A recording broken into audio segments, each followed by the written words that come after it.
청년 실업은 이제 고용 문제를 넘어 큰 사회 문제로 비화하고 있지요. 정부도 머리를 짜내고 있습니다. 네, 어렵게 대기업에 취업한 청년들이 들어간 지 얼마 되지 않아 희망퇴직을 해야 하는 어처구니 없는 일이 벌어지고 있습니다.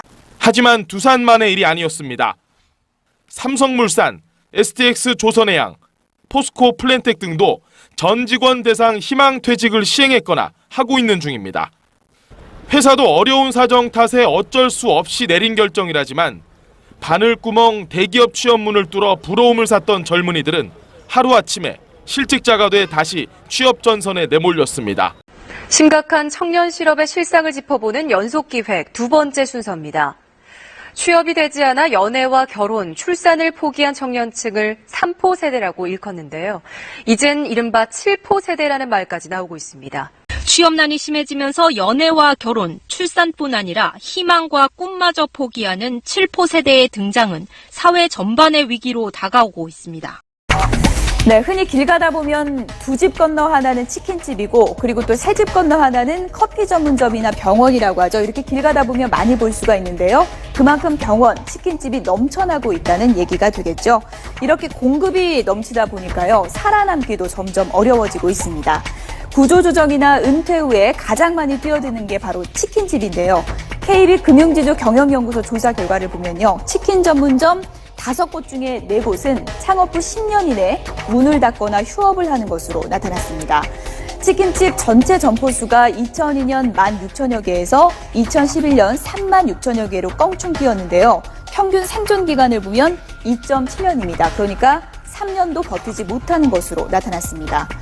이른바 사자 직업 좋다는 말도 옛말인 것 같습니다. 지난 5년 동안 개인회생 신청 10명 중에 4명이 의사인 것으로 나타났는데요.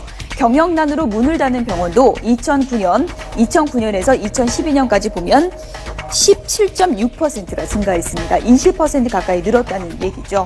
생존 전략에 대한 자영업자의 고민, 이렇다 보니까 앞으로 더 깊어질 수밖에 없을 것 같습니다. 네, 은퇴를 했거나 은퇴가 임박한 1차 베이비붐 세대에 지금 40대 초중반에 해당하는 2차 베이비부머를 합한 인구가 1,300만 명에 달하는 것으로 나타났습니다. 네, 문제는 이들이 은퇴 준비가 거의 안 돼 있고 또 막상 어떻게 해야 할지 모르는 사람이 대다수라는 데 있습니다. 정년이 10년여밖에 남지 않았지만 정년 이후를 준비하기가 쉽지 않습니다. 자녀 교육비와 결혼자금, 주택 대출금 상환 등 지출이 많다 보니 무턱대고 장기금융 상품에 투자하는 것도 부담입니다. 이제 막 은퇴하거나 은퇴가 임박한 1차 베이비부머는 700만 명. 하지만 39세에서 45세까지 2차 베이비부머 600만 명이 더 걱정입니다. 1차 베이비부머가 국민연금을 받는 시기는 빠르면 60세부터인데 2차 베이비부머의 연금 수령 시기는 65세로 은퇴 후 10년 동안 소득에 공백이 생깁니다. 국민연금과 함께 직장에서 제공하는 퇴직연금, 그리고 개별적으로 준비하는 개인연금까지 3단계 은퇴 준비가 필요한 것도 그 때문입니다. 노후 대책이라는 거는 이미 내 앞에 와 있는데 너무 낯선 거야. 이거 진짜 너무 낯설어. 이게 뭐야 도대체? 언제 이런 단어가 만들어질 거야? 어떤 때는 진짜 생활이라는 게 너무 힘들어요. 너무 힘들어. 진짜 1, 2만 원이라는 것도 통장에 없을 때가 있어요.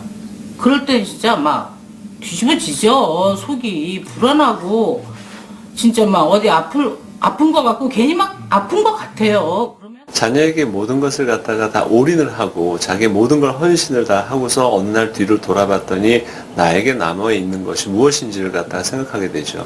첫째적으로 제일 먼저 다가오는 거는 아무래도 경제적인 부분일 겁니다.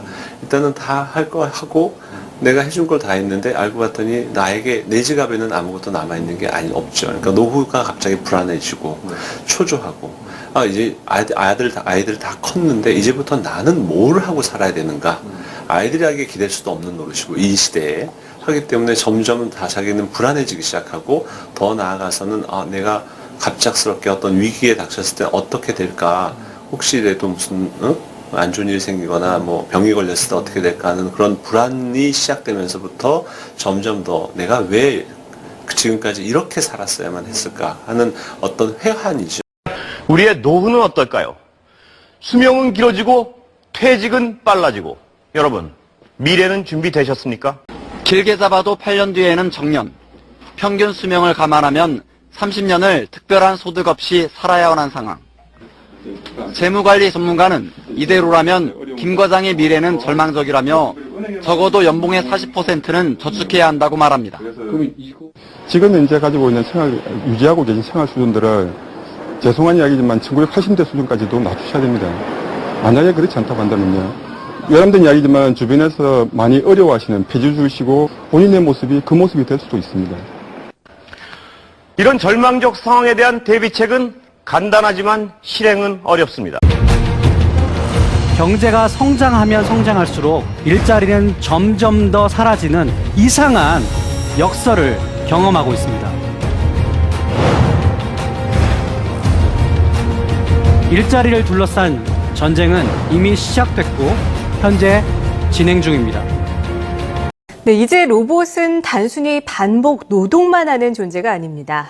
제조업을 넘어서 서비스업까지 로봇이 인간을 대신해서 일하는 범위가 넓어지고 있습니다. 자동으로 만드는 버거봇도 등장했습니다. 이처럼 다양한 로봇의 발달로 인해 미국에서 2025년까지 로봇 때문에 없어질 일자리가 910만 개에 달한다는 연구 결과도 나왔습니다. 산업 현장에서 로봇이 인력을 이미 상당히 많이 대체해 왔습니다. 그리고 그런 추세는 앞으로도 계속될 것이라고 생각합니다. 정확성이나 효율성 면에서도 그렇고 사람처럼 질병이나 뭐 감정이나 사회적 관계나 파업이나 이런 거에 영향을 받지 않으니까 사용자 입장에서는 매우 매력적인 대안이 될 수밖에 없습니다.